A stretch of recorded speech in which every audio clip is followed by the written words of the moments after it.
अपने पुत्र की बलि देने वाले शिव भक्त सिरुतोंडर नयनार, चेन्नई के श्रीधर कृष्ण द्वारा लिखित। तत्कालीन पल्लव साम्राज्य तिरुचेक्कट्टांगुडी वर्तमान में तमिलनाडु में परंज्योति नामक एक शिव भक्त रहते थे। उनका जन्म एक सैनिक परिवार में हुआ था। वे स्वयं पल्लव राजा नरसिंह वर्मन प्रथम के सेनाध्यक्ष थे। उन्होंने अनुभव किया कि भगवान शिव के चरणों की भक्ति ही संसार जन्म मृत्यु के चक्र से मुक्ति पाने का साधन है, और इस पथ पर चलते हुए उन्होंने मुक्ति प्राप्त की। एक बार अपने राजा के कहने पर परंज्योति ने बादामी के चालुक्य शासक पुलकेशिन द्वितीय के साथ युद्ध किया। वे युद्ध में चालुक्य राजा को परास्त करके उस राज्य की बहुत सारी धन संपत्ति लेकर लौटे। बादामी के किले की दीवार पर भगवान गणपति की एक मूर्ति थी, जिसे वे अपने साथ ले आए।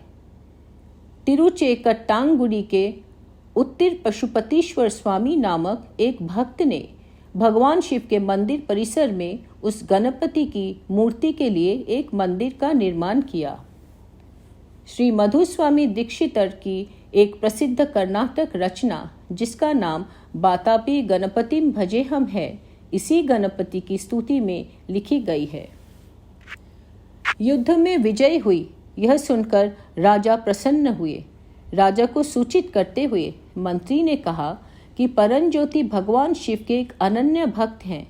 उनकी उत्कट भक्ति के कारण ही हम लोग विजय प्राप्त करने में सक्षम हुए। राजा नरसिंह वर्मन स्वयं एक शिव भक्त थे। परंज्योति की भगवान शिव के परम भक्त हैं, यह सुनकर उनको बहुत आश्चर्य हुआ, तथा इसके साथ ही साथ उनको बहुत दुख भी हुआ कि एक अन्य शिव भक्त को युद्ध में भेजकर उन्हें रक्तपात हेतु विवश किया। इसलिए राजा ने परंज्योति को बुलावा भेजा, उन्हें युद्ध में भेजने के लिए क्षमा मांगी और बहुत सा उपहार देकर उन्हें अपने गांव वापस भेज दिया। राजा ने उनसे अनुरोध किया कि उन्हें अब अपना पूरा समय शिव पूजा में ही व्यतीत करना चाहिए। परंज्योति अपने गांव वापस लौट आए और उसी समय से वे भगवान शिव की पूजा और शिव भक्तों की सेवा में लग गए।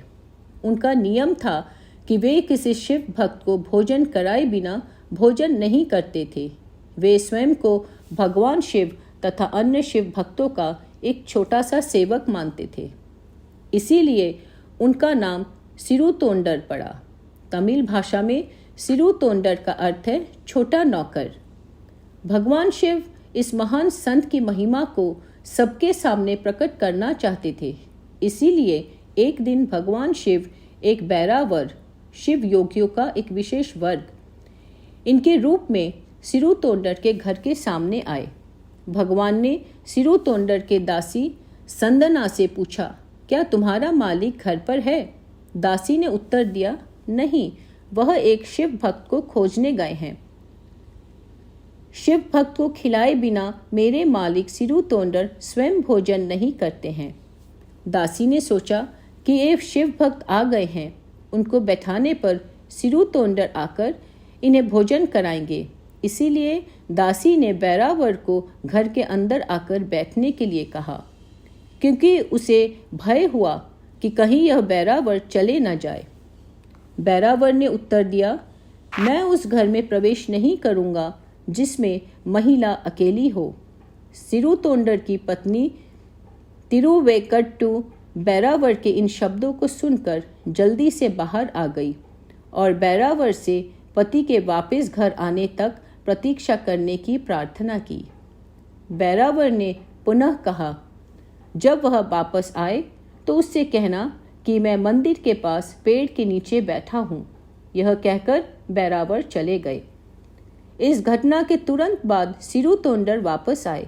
उनकी पत्नी ने उनकी अनुपस्थिति में घटित घटना को बताया। यह सुनकर सिरुतोंडर बहुत खुश हुए, क्योंकि उस दिन खोजने पर भी उन्हें कोई शिव भक्त नहीं मिला था। अविलंब सिरुतोंडर दौड़ते हुए मंदिर गए। बैरावर के चरणों में गिरकर उन्हें अपने घर में भिक्षा के लिए आमंत्रित किया। बैरावर ने नैराश्य के साथ कहा, मुझे संदेह है कि तुम मेरी भिक्षा के कठोर शर्तों को पूरा कर पाओगे, इसीलिए तुम मुझे अकेला छोड़ दो। सिरु तोंडर को बहुत दुख हुआ। उन्होंने सोचा कि भगवान ने इस बैरावर को विशेष रूप में भेजा ताकि वह अपनी प्रतिदिन की नियमावली का पालन करके कम से कम एक शिव भक्त को खिला सके। सिरु तोंडर ने बैरावर से कहा कि वे उनकी कोई भी कठिन से कठिन शर्त पूरी करने के लिए तैयार हैं, वे केवल भिक्षा के लिए सहमत हो जाएं। बैरावर ने तब अपनी शर्त बताई, हे भक्त, 6 महीने में एक बार एक पशु का ताज़ा मांस खाने की मेरी आदत है। वह समय अब आ गया है।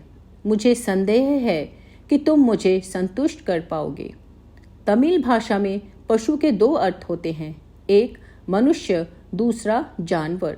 सिरु तोंडर ने सोचा कि बैरावर का मतलब केवल जानवरों के मांस से है और वह तुरंत सहमत हो गए। लेकिन सिरु तोंडर को तब आश्चर्य हुआ जब बैरावर ने पशु का अर्थ मानव मांस कहा। उन्होंने यह भी कहा, अरे भक्त, वह मानव मांस एक बच्चे का होना चाहिए और इसके साथ ही साथ उस बच्चे की उम्र 5 वर्ष से कम हो, वह स्वस्थ हो तथा वह अपने माता पिता का इकलौता पुत्र हो। उस बच्चे को उसकी माँ पकड़ी हुई हो और उसका पिता उस बच्चे को काट कर उसके टुकड़े टुकड़े कर दे तथा वह मांस अच्छी तरह पका कर मुझे दे, तब मैं प्रसाद ग्रहण करूँगा। बिना किसी हिचकिचाहट के सिरु तोंडर ने शर्त को स्वीकार कर लिया और बैरावर को घर ले आए। बैरावर के इच्छानुसार उस तरह के बच्चे को कहाँ ढूंढा जाए, सिरु तोंडर सोचने लगे। सहसा उनको अपने पुत्र का स्मरण हुआ जो बैरावर के शर्तानुसार पूरी तरह से उपयुक्त था। उनकी पत्नी तिरुवेंकट्टू भी इस बात से सहमत हो गई। तिरुवेंकट्टू ने सिरु तोंडर को अपने पुत्र को विद्यालय से लाने के लिए कहा। विद्यालय से आते ही पुत्र को उसकी माँ ने गोद में उठा लिया। माँ की गोद में मासूम बच्चा हंस रहा था। तभी सिरु तोंडर ने एक झटके से उसका गला काट दिया। आमतौर पर सिर पकाने और भगवान को चढ़ाने के लिए उपयुक्त नहीं होता, इसलिए उन्होंने उसे दासी को दे दिया और शेष मांस पकाने लगे। अतिथि बैरावर की पूजा करने के बाद सिरु तोंडर पकाए हुए मांस को परोसने की तैयारी कर रहे थे।